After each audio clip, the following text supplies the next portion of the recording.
The gloves are about to come off. It is time to drop your buffs. Drop, come on in. Drop your buffs. You are correct. Yeah. Bring it in. Switch it. You are correct. You drop your buff. Sorry, Annalise. Survivors ready? Drop your buffs. Welcome back to Drop Your Buffs. I'm Sean Ross, and we are continuing our coverage of the iconic Survivor Australia versus the World. This year, in addition to our podcasts, you're getting exit interviews. You're also getting the official companion series to Survivor Australia versus the World, Drop Your Buffs, which you can catch on 10 right now, where we're interviewing everybody as they're voted out of the game. But I want to touch down with them again all these months later to get their reactions now. And I already spoke to Rob. You'll find that in your podcast feeds or on YouTube. And David is not doing exit interviews for obvious reasons. He is the new host of Australian Survivor, so he's quite busy right now. And so we are skipping ahead to the iconic King George. Here's my chat with George. George, it's nice to see you again. I'm sorry that it's so early in the season. How are you feeling after seeing the episode and the response from the fans? Well, Sean, I made it a third of the way through the season. I don't necessarily think it was that early, but I knew, as you were acutely aware, I knew I had a very cold deck dealt to me. And when I was in our little pre-period, I had 4 days of racking my brain on how I was going to get myself out of a situation where David, who's now on the cast, is surrounded by 3 of his lifelong friends who he's known for almost 10 years. Shani, who I have no doubt in her master interviews would be talking constantly about getting revenge on me.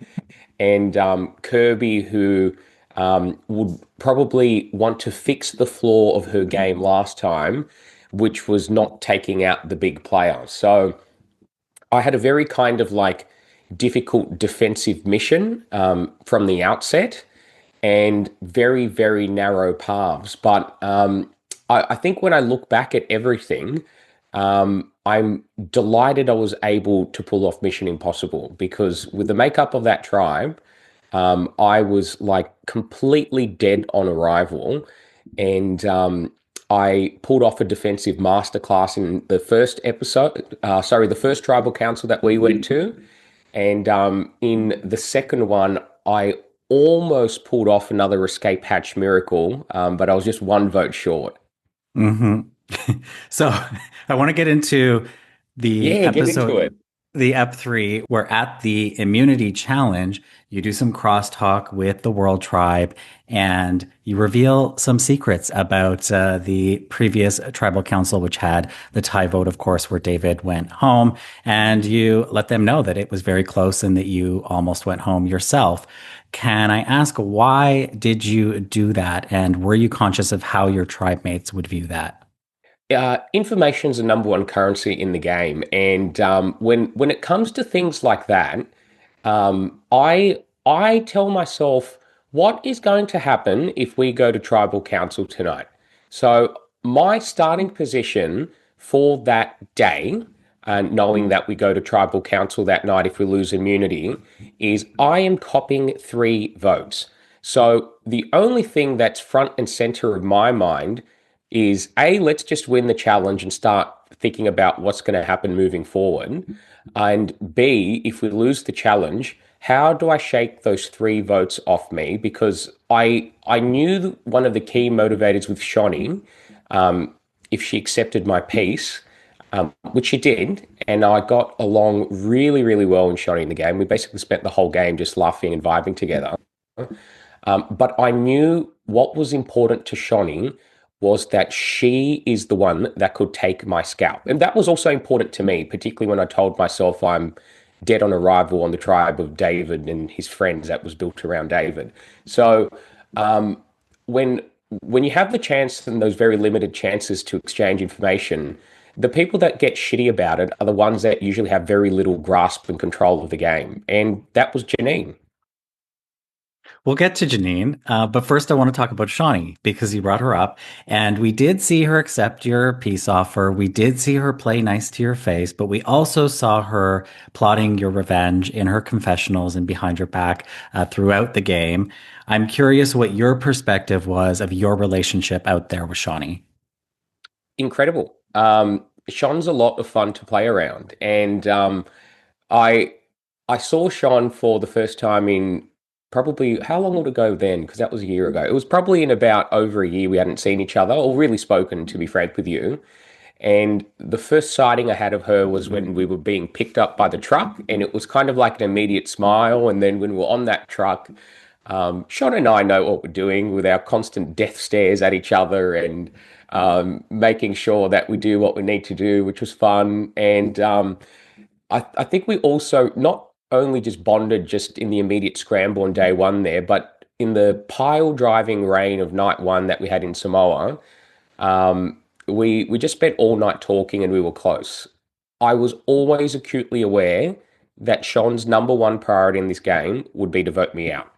That was important to her, but that was also important to me. So if I could kind of like mitigate Shawnee for as long as possible, I could extend my shelf life in the game. And when I think back to when I was thinking, what am I going to do on day one, before we started the game, I had three steps that had to pass. Otherwise, I was just finished without an idol. The first one is I've got to hope Kirby has the slightest slither of interest in working with me, because Kirby had a connection with Luke on the tribe, but she was the only other neutral player on my tribe. David was walking in with three friends, and it just is what it is.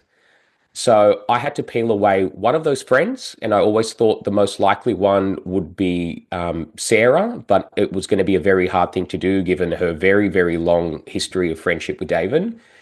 And at the best case scenario, that would take me to 3 out of 7.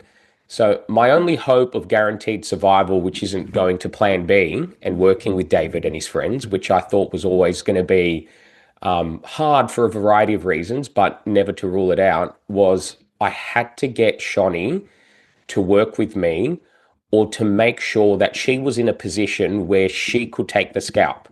So my thing with David was this. I would never forget. It was day 28 in Heroes v Villains. It was a rest day, just after we merged. And I was talking with Sean Hampson, who I know was very close to David. And I always asked him, I go, what is his problem with me? And then Sean just looked at me like this and he goes, it's because you beat his confessional record. So that conversation always stuck in the back of my mind with David. I was like, if I'm going to give him a chance, I also have to be very kind of cognizant of the fact that this guy is petty over something as trivial as a confessional record, and then I've actually beaten it twice after Heroes v Villains. Is this guy going to want me to stay in the game? So I thought I'd give him a chance. And what I made sure I did was sleep next to David at night so we could have chats and whatnot. So I could understand what David is like at night when he's not putting on his character and whatnot, and then what David's like in scrambles and talking to players. And I worked out very, very quickly, because there's very two different Davids, that the David that I was seeing in the scrambles and whatnot was like a very kind of like easy liar to pick for me, as someone that's got as much kind of like varied random experience as me. So the other thing with David is all he kept pitching was Kirby from basically day two. And I told myself, if Kirby goes first, I'm literally completely dead on arrival at the next round. So when the push came to shove with David, I knew that it was never going to kind of like work out, because he had to get rid of me, because, reasons, that that are there. And I had to kind of like navigate that kind of very difficult defensive mission where for the first time in your life, you saw David kind of squirm and panic. And he nearly kind of pulled out if he wasn't kind of like backed off by Janine at that final moment in that tribal council. Okay, well, you've said the J word, so let's talk about Janine. You had some strong words for her in the Drop Your Buffs after show out in Samoa. Can I ask, going in, were you targeting Janine? Because Janine was on your mind. It was you wanted to break up that Luke and Janine duo, but you were really laser focused on Janine. What is it about Janine? It's Janine didn't come in to play Survivor. She came in with a pre-arranged arrangement with David and Luke, and I was hoping she'd be open-minded, but she just wasn't. That was very obvious by the end of day one. So I told myself I'm going to test the waters with Luke in particular to see if he could jettison Janine. And the whole issue with the tribe is they were always looking for a compromise. And I knew in every single equation, I'm always a compromise. Kirby wanted David. Shawnee wanted me or David. Sarah wanted anyone but David. So I thought if I could make Janine the compromise, the only person that'll be really upset is David. But it was never going to kind of happen, not even with that last minute plan when I was trying to save myself from a split. So I said what I said 12 hours after the game. I watched back that very fun interview where I made a prediction that she will do nothing the entire game, get to the end and lose. And let's see if I made the right prediction. We'll see. Now, I want to talk about if you had stayed and you made it to the merge, would you have crossed enemy lines? And if so, who did you want to play with the most? I think I really wanted to play with Parv and Sri the most. I thought it'd be a very obvious combo going into the game, and I like working with combos. And I could tell also that I hadn't seen the interviews that Tommy and Cass do, where they're kind of like saying, "Oh, I'd love to play with George" in the preseason interviews and whatnot. But I could kind of tell that they were interested with me, and I knew a lot about, say, Rob and Lisa's games from their seasons and listening to podcasts. So I thought if I made it to merge, I would have had a strong likelihood of putting together a majority, but that majority would always have included Kirby and Sarah, and then I would have re-examined the kind of like situation with Shawnee. If she felt under threat, she might have kept working with me, or if I sensed that she was going to keep pushing that mission, then, I would have kind of like reconsidered where I was at that point in time. But there's lots of ifs and buts, but